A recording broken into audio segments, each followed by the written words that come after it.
$10 for a woman nobody wanted. The auction yard went dead silent. She stood in the dust with jet black hair pinned in a knot and a lacquered box pressed against her ribs. 3 previous owners had already given her back, each one blaming her for a barn that burned or a well that ran dry. The town of Bitter Springs called her cursed, and a giant rancher named Tucker bought her anyway, because his valley was already dying and he had nothing left to lose. What she did with that dead land is the part nobody in Bitter Springs can explain. If you want to see how a woman the whole town called cursed turned a dying valley green in a single season, stay until the end and hit that like button. Drop a comment with your city so I can see how far this story travels. The sun had been punishing the Salt Wash Valley for 3 straight years, and by the summer of 1884 there was nothing left to punish. The creek that once ran knee-deep through the Bartee Ranch had shrunk to a cracked scar of baked mud, its banks crumbling into dust at the touch of a boot. Tucker stood on the ridge overlooking his property, with his hat pushed back and his hands resting on his hips, counting the bones of cattle he hadn't been able to save. They were scattered across the pasture like fallen fence posts, bleached white by a sun that showed no mercy and took no sides. He was a man who had built his reputation on size and stubbornness, broad enough to carry a steer across his shoulders, tall enough that most men stepped aside when he walked into a saloon. But the drought didn't care how strong his arms were or how hard he could swing a hammer.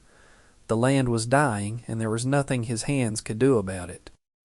Earl had been his foreman for 9 years, long enough to speak plain without asking permission. He told Tucker that morning they would lose half the remaining herd by October if the creek didn't come back, and he said it the way a man delivers a diagnosis he's been sitting on for weeks. Tucker didn't argue, because the math was the math. 27 he had left from a herd that once numbered 200, and the grass that survived was so thin you could see dirt between every blade. He told Earl to keep the cattle near the spring on the north slope, the only water still trickling through the property, and to cull 3 more steers for market before they dropped weight. The ride into Bitter Springs took 2 hours in the heat, and by the time Tucker's buckboard rolled down the main street, his shirt was soaked through and the dust had turned his face the color of dried clay. The town wasn't in much better shape than his ranch. The general store had cut its hours. The livery stable had boarded up its back stalls. 2 families had packed wagons and left for California the week before, and the saloon keeper said 3 more were talking about following. Bitter Springs was holding on the way a man holds on to a cliff edge with his fingernails, and everyone in the territory knew it. Tucker needed supplies he couldn't afford, nails and wire and feed, the kind of list a man makes when he's maintaining the illusion that next season will be different. He tied his team to the post outside the general store and walked inside, and that was when he heard the noise from the livery yard next door, voice calling out numbers, a murmur of men, the shuffling of boots on packed dirt. An auction, which wasn't unusual in a town where ranchers were selling everything they could carry to a buyer, but the tone was wrong. Auctions in Bitter Springs had a desperate energy to them, men bidding against each other for horses and tools and tack.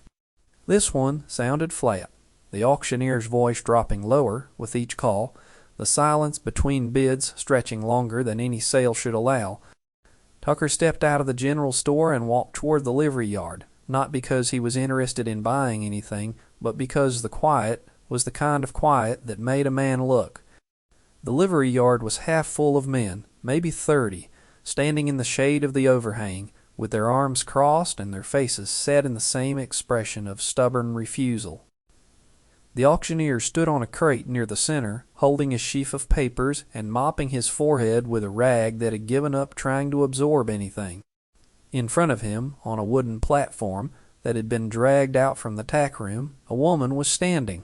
She was small, not much taller than 5 feet, and thin in a way that spoke of hard travel rather than delicacy. Her hair was jet black and straight, pinned in a traditional Japanese knot at the back of her head, and her face was all sharp angles beneath it, high cheekbones, a narrow jaw, eyes so dark they looked black in the shadow of the yard's overhang. She wore a simple linen yukata, cream-colored and dust-stained from the road, and she held a small lacquered box pressed against her ribs the way a child holds something she's afraid will be taken. She wasn't Western in any detail, not in the way she stood, not in the way she dressed, not in the stillness of her posture, and that stillness was the first thing Tucker noticed because it was the kind of calm that only comes from having already accepted the worst possible outcome. The auctioneer cleared his throat and read from his papers. The woman's name was Suzu, and she'd arrived in the territory 8 months ago on a contract sold by a trading company out of San Francisco. The contract was for domestic service, and the buyer held the rights to her labor for 3 years. The auctioneer didn't say where she came from or how she'd ended up on a ship, and nobody asked. What he did say, in the careful voice of a man trying to be honest about damaged goods, was that 3 previous buyers had returned her within months of purchase. First was a rancher outside Duluth who lost his barn to a fire 2 weeks after she arrived. Second was a farmer near Reno whose well went dry the month she started working his kitchen. And the third was a teamster in Flagstaff who broke his leg in a fall the day she cleaned his stable. The auctioneer called it coincidence, but his voice didn't believe his words, and neither did the men standing in that yard. They called her cursed. The word passed between them in murmurs and sideways glances, and by the time the auctioneer asked for an opening bid, the yard was quiet. He started at $50, and no one raised a hand. So he dropped to 30, then 20, then 15. The silence held. Men looked at the ground, at the sky, at each other, anywhere but at the woman on the platform. She didn't move or flinch, and she stood with her hand on the box, watching the auctioneer the way you watch, weather you can't change. Tucker stood at the back of the yard, his big frame leaning against a fence post, and he studied her the way he studied cattle before a buy.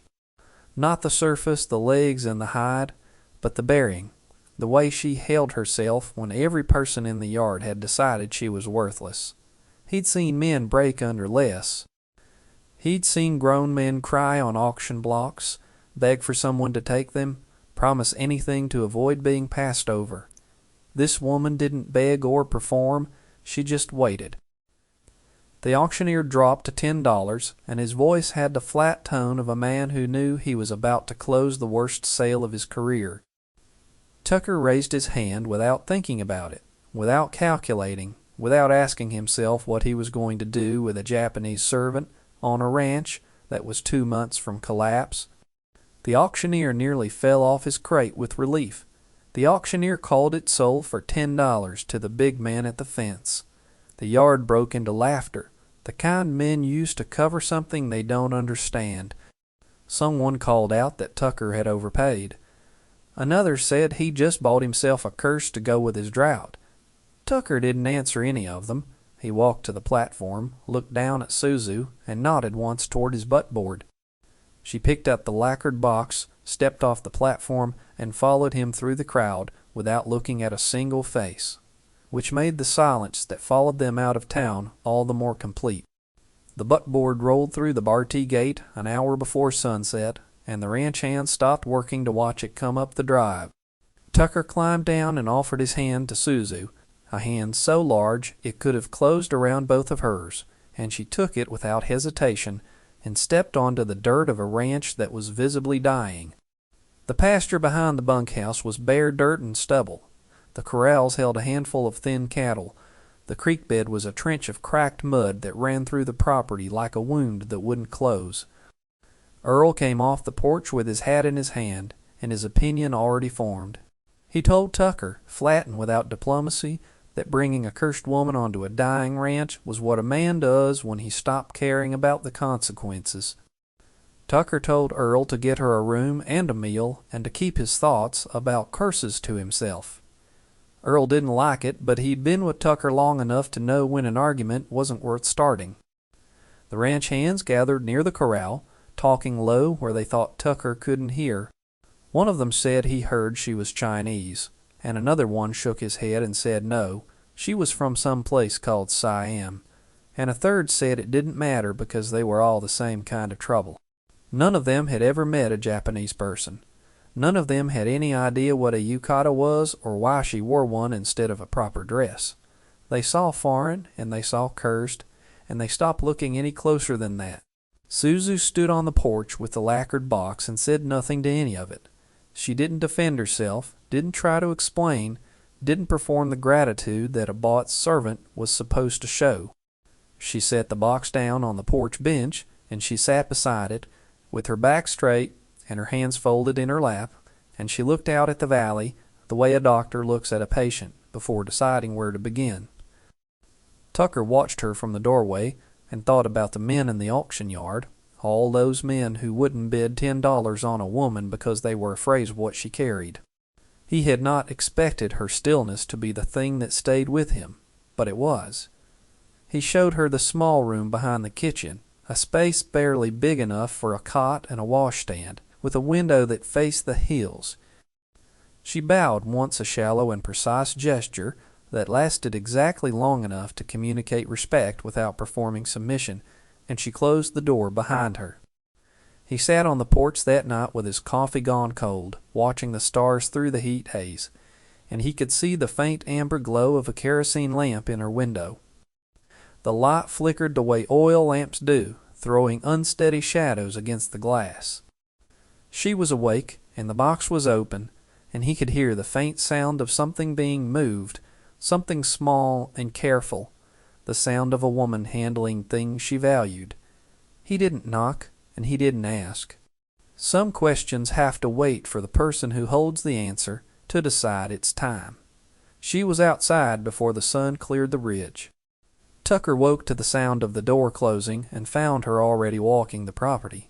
Barefoot, her yukata hiked above her ankles, the lacquered box left behind on the porch bench.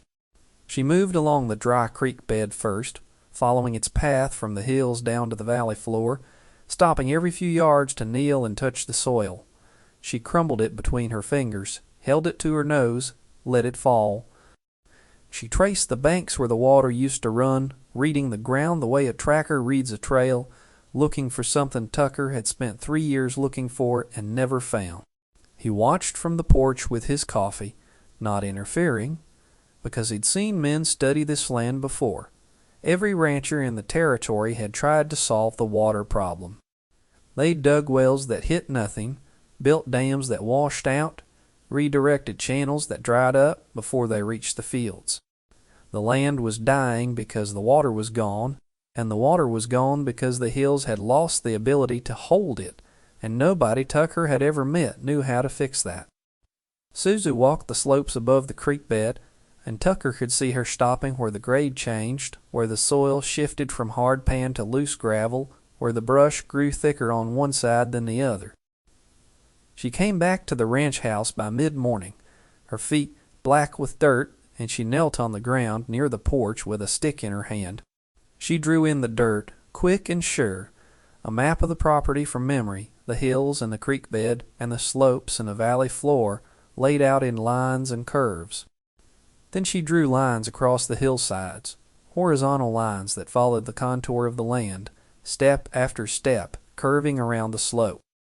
She drew channels connecting the high ground to the low thin lines that traced a path from the ridge down through the terraces to the fields below.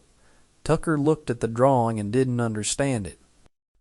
He'd been ranching this land for 12 years, and he'd never seen anyone draw the hills that way, but he recognized the confidence in her hands, the precision of someone drawing something she'd built before, not something she'd imagined. She wasn't asking permission. She wasn't proposing a plan for his approval. She was showing him what she was going to do. He studied the drawing for a long time, and then he looked at her, and she met his eyes without wavering. He nodded once. She stood up, walked to the tool shed, and came back with a shovel that was almost too tall for her. She carried it to the hillside behind the bunkhouse and started digging alone in the heat with nothing but her own 2 hands and a tool meant for a man twice her size. What she was building and whether it would work were questions the land wouldn't answer for weeks. 3 days into the digging, Earl ripped his forearm open on a strand of rusted barbed wire while repairing the north fence. The gash was deep enough to show the pale gleam of muscle beneath the skin, and Tucker bound it with a clean rag and told him to keep it elevated. By the next morning, the wound had turned the color of raw meat, swollen tight, hot to the touch, with red streaks crawling up his forearm toward his elbow. Infection had set in, the kind that killed men on the frontier when the nearest doctor was 2 days' ride, and the trip itself could finish what the infection started. Tucker stood in the bunkhouse doorway and watched Earl getting worse, and he felt the same helplessness he'd felt watching his cattle drop in the dry pasture. He could break a man's jaw with one hand, pull a fence post barehanded, carry a sack of grain up a ladder without breaking stride. He couldn't fight an infection, and watching Earl's face go gray and damp with fever was a reminder that strength had limits the land didn't care about. Suzu appeared at the bunkhouse door carrying the lacquered box, and the ranch hands parted for her without being told. They'd watched her dig for 3 days, alone, without complaint, without asking for help or water, rest, and whatever they thought about curses, they'd stopped saying it out loud. She knelt beside Earl's cot and opened the box, and Tucker saw what was inside for the first time. There were rows of needles so fine they caught no light, arranged in a wooden holder with the precision of a surgeon's kit. Small paper packets held dried herbs, each one folded and labeled, with characters he couldn't read. A stone mortar and pestle sat, worn smooth with use, and rolls of clean linen bleached white and tied with cotton cord filled the remaining space. She boiled water on the bunkhouse stove and mixed a handful of crushed herbs into a dark wash that smelled like moss and something sharper underneath, something green and bitter. She cleaned the wound with the wash, and Earl flinched but didn't pull away, because Tucker's hand was on his shoulder, and Tucker's hand weighed more than most men's warnings. Then she took the needles from their holder and placed them along Earl's forearm in precise patterns, each one inserted with a tap of her fingertip, and Earl's breathing changed, the ragged gasps of fever giving way to something slower and steadier. She crushed a second set of herbs in the mortar, mixed them into a paste with water, and bound the wound with the paste beneath clean linen. Earl slept through the night, and for the first time in 2 days his breathing was quiet. By morning the swelling had gone down, the red streaks fading to pink, the heat leaving his skin. He opened his eyes at dawn and looked at Suzu, who was sitting on the floor beside his cot with her back against the wall, and the expression on his face was something none of the ranch hands had ever directed at her before. Not gratitude, exactly, and not the fear they'd been carrying since she arrived, but something closer to the unease of a man who realizes he's been wrong about something important and doesn't know how to start being right. Earl was back on his feet within a week, and something had shifted in the way he carried himself around Suzu. He didn't make speeches or apologize, he just started helping. He told the ranch hands they were going to build terraces on the hillside, and when one of them muttered about listening to a cursed woman, Earl turned around with a look that shut the man's mouth like a gate closing. The foreman's arm still bore the scar, where the wire had cut deep, and the fact that he was alive to show it was argument enough. The work was brutal and slow. Suzu directed the construction without raising her voice, pointing to where each stone wall should go, showing the men how to follow the natural contour of the slope the way water follows the path of least resistance. The terrace walls rose stone by stone, each one fitted by hand, curving across the hillside in steps that caught the eye and held it because they looked like something that had always belonged there. She had them dig irrigation channels between the terraces, narrow trenches that linked the ridge to the valley floor, designed to catch whatever rainwater and runoff existed and direct it through the terraces so it filtered slowly downward instead of racing across the hardpan and vanishing. She taught the men to gather cut grass, brushwood, and dead twigs from the hillsides, layering them into pits she dug near the lowest terrace. She showed them how to make plant compost with her hands, turning the mixture every few days, adding water and soil until the pile darkened and began to smell like earth instead of decay. The ranch hands complained about the work and the smell and the fact that they were taking orders from a woman half their size who spoke maybe 20 words of English, but the soil in the terraces began to change color, turning from pale dust to something dark and rich, and even the most skeptical of them couldn't argue with what they could see. There was a moment in the 3rd week when one of the younger hands asked Suzu, through gestures and a few words of broken English, why she was building the terraces in curves instead of straight lines. She knelt in the dirt and poured water from a canteen onto a flat patch of ground, and the water ran straight downhill and pooled at the bottom in seconds.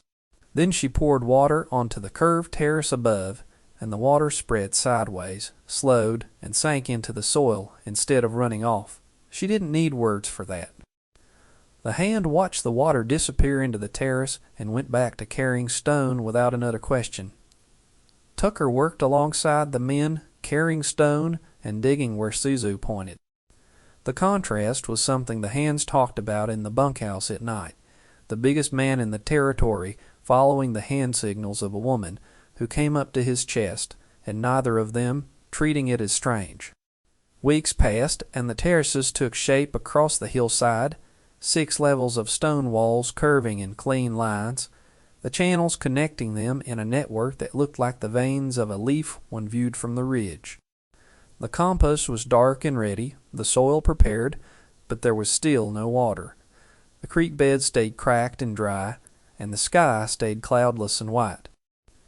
The terraces were built for water that wasn't coming, and the ranch hand's doubt crept back in like heat through a crack in a wall. Earl said nothing, but Tucker could see the question in his face every evening when the sun set over empty terraces, whether they had just spent 6 weeks building a monument to a dead idea. But Suzu kept working, and she showed no sign of doubt, as if she knew something about the sky that the rest of them didn't. The storm came on a Tuesday afternoon, and it came without the warning that frontier storms usually carry. The sky went dark in minutes, not the slow build of a thunderhead, but a wall of cloud that rolled over the ridge like a blanket thrown over a lantern. The rain hit hard enough to sting, and it didn't stop. 1 day, then 2, then a 3rd, and by the morning of the 3rd day the hills above the Bar T were saturated, the soil loosened, the dry creek bed filling with a wall of brown water that moved fast enough to sweep a horse off its legs. The ranch hands scrambled for the equipment, the cattle, the bunkhouse, anything that stood in the water's path. Tucker waded into the flood to pull the last of the stores out of the root cellar, and when he straightened up and looked at the hillside, his stomach dropped. The water was roaring down the slope directly toward the terraces. 6 weeks of stone and labor, the entire structure Suzu had built, was in the path of a flood that could tear fence posts out of the ground and carry them half a mile. He started toward the terraces, meaning to do something, anything, though there was nothing a man could do against that much water moving that fast. But the terraces held. The first stone wall broke the water's force, spreading it sideways along the contour line instead of letting it plunge straight down the slope. Each terrace caught what the one above released, holding it, slowing it, letting it sink into the dark, compost-rich soil. The irrigation channels Suzu had dug redirected the overflow, carrying it in controlled paths from the high terraces down through the lower ones and out into the valley fields, distributing it evenly across the ground instead of letting it carve a single destructive channel. The flood that should have stripped the hillside bare and washed the Bar T into the next county was being caught and held and used, terrace by terrace, channel by channel, the way a cupped hand catches rain. By the time the rain stopped, every terrace was holding water. The soil was dark and saturated, the channels running clear and steady, with water that had been filtered through stone and earth and root. For the first time in 3 years, there was water on the Bar T that wasn't trickling from a dying spring. It was pooled in curved terraces that stepped down the hillside, and it was flowing through channels that fed it gently into the fields below, and it wasn't going anywhere because the terraces were built to hold it there. Tucker stood on the ridge, soaked through, his hat heavy with rain, watching water pool in terraces that curved across the hillside like steps cut into the earth by someone who had understood the land's shape before anyone else bothered to look. He looked down at Suzu, who was standing at the base of the lowest terrace with her yukata plastered to her frame and her jet black hair loose and dripping around her face, and she was looking up at the water with an expression he hadn't seen on her since the day she arrived. She was smiling. It was small and private, and it lasted only a moment, but it was the first smile Tucker had seen on her face, and it told him something about her that all her silence hadn't. She wasn't a woman who'd been beaten down by the world. She was a woman who'd been waiting for the right ground to stand on. Hollis Crane ran the Bar C Ranch upstream, the largest spread in the territory, and 2 years ago he dammed the creek where it crossed his property to keep the water for his own cattle and his own hayfields. That dam was the reason every ranch downstream had gone dry, including the Bar T, and the whole territory knew it. But Crane had the money, the men, and the sheriff in his pocket, which meant the dam stayed and the creek stayed dead below his property line. What Crane didn't have was the right to call himself a neighbor, and he had never tried to. Crane heard about the flood, the terraces, the water pooling on the Bar T, and the green shoots breaking through the dark soil in the lower fields. He rode down with 4 armed men to see it for himself, and he stood on the ridge looking at the terraces full of water and the first signs of life in a valley he'd written off as dead, and his face went hard the way a man's face goes hard when he sees something he owns being used by someone he doesn't control. He told Tucker the water belonged to him. The creek started on his land. Those terraces were catching runoff that should flow to his dam. He gave Tucker 3 days to tear them down, or he'd do it himself. Tucker stood between Crane's men and the terraces, and he didn't raise his voice and didn't reach for the revolver on his hip.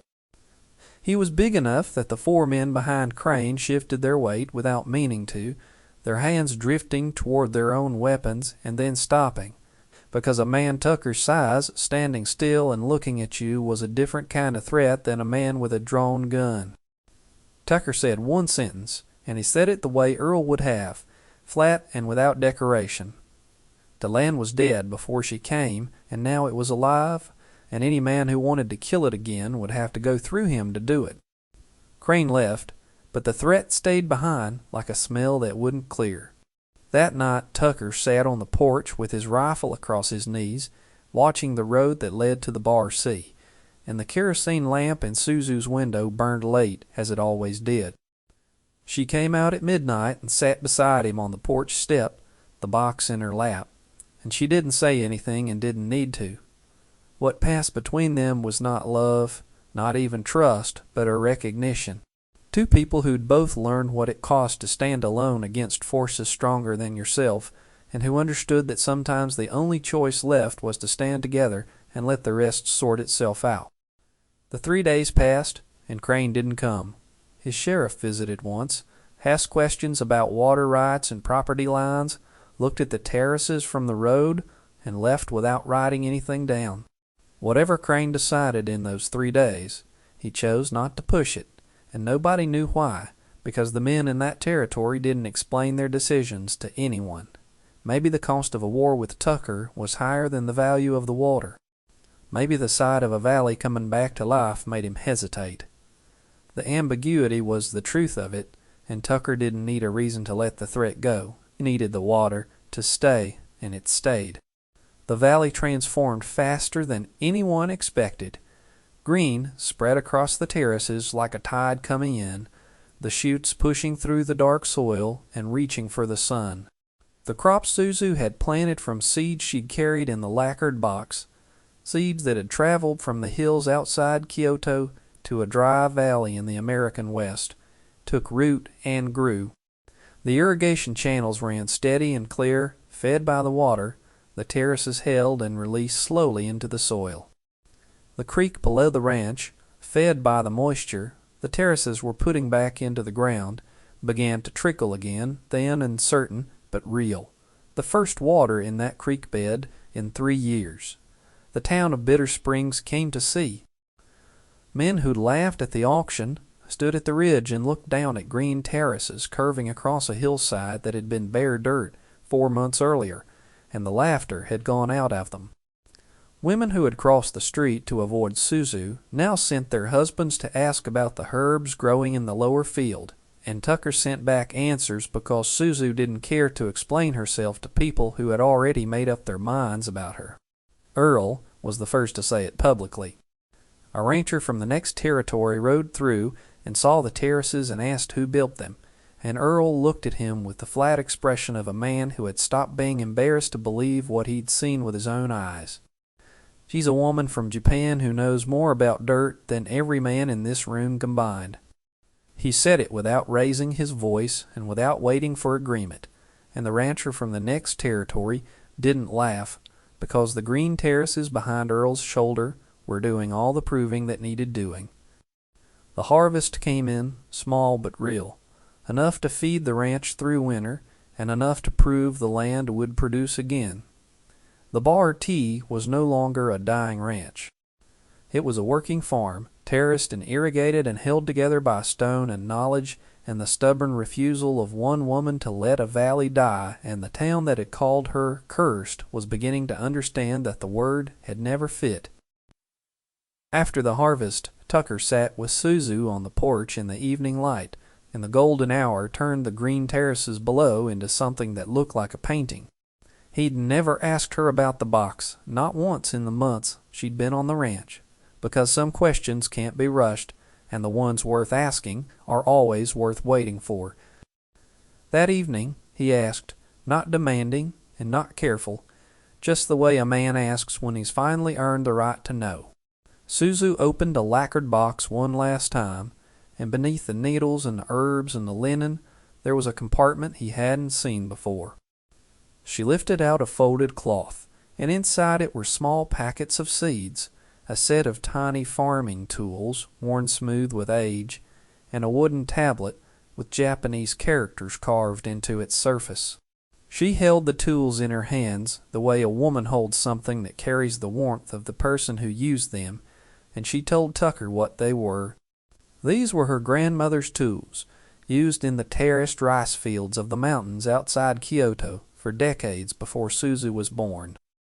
The seeds were varieties her family had grown for generations, adapted to slopes and poor soil and the kind of conditions that would kill flatland crops. The tablet was a family record, names and dates carved into wood, the proof that 4 generations of women had worked the same hills and passed the knowledge down. She told Tucker her story, and the narrator tells it through what she held, not through what she said, because the objects in her hands carried more history than any words could. Her family farmed terrace rice in the mountains, and her father decided to marry her into a merchant household in the city to raise the family standing above what farming could provide. She refused that path because she wanted to work the land the way her grandmother had, the way the women in her family had for 4 generations, and that refusal wasn't a small thing in the world she came from. Her family disowned her, and the word they used, when it traveled across the ocean and reached the ears of men who couldn't tell Japanese from Chinese from Siamese, became cursed, but it didn't mean cursed. It meant something closer to one who has been cast out, a woman who chose the wrong thing and was made to carry the label for it. She came to America because there was nowhere left in Japan for a woman who chose dirt over duty, and the 3 owners who returned her didn't have barn fires and dry wells and broken legs because of a curse. They had bad luck and a woman they didn't know how to use. They bought a servant and received a farmer, and the difference between those 2 things destroyed them, because a servant waits for orders and a farmer reads the land and acts. None of them knew what to do with a woman who looked at their property and saw what it could become instead of what it was. Tucker listened to all of it, and he didn't say he was sorry and didn't call her brave, because those words would have been too small for what she was showing him. He looked at the tools in her hands, worn smooth by a grandmother he would never meet, and he understood something about what it cost to choose the work you were born for over the life someone else chose for you. The curse was never about her. It was about everyone who looked at a woman with quiet hands and a lacquered box and saw something to fear instead of something to learn. Tucker and Suzu stood on the ridge at dawn as the first light touched the terraces below, green rows stepping down the hillside in clean curves toward the valley floor. They were two people who'd been alone, now standing side by side. Drop a comment with your city. I want to see how far this story travels.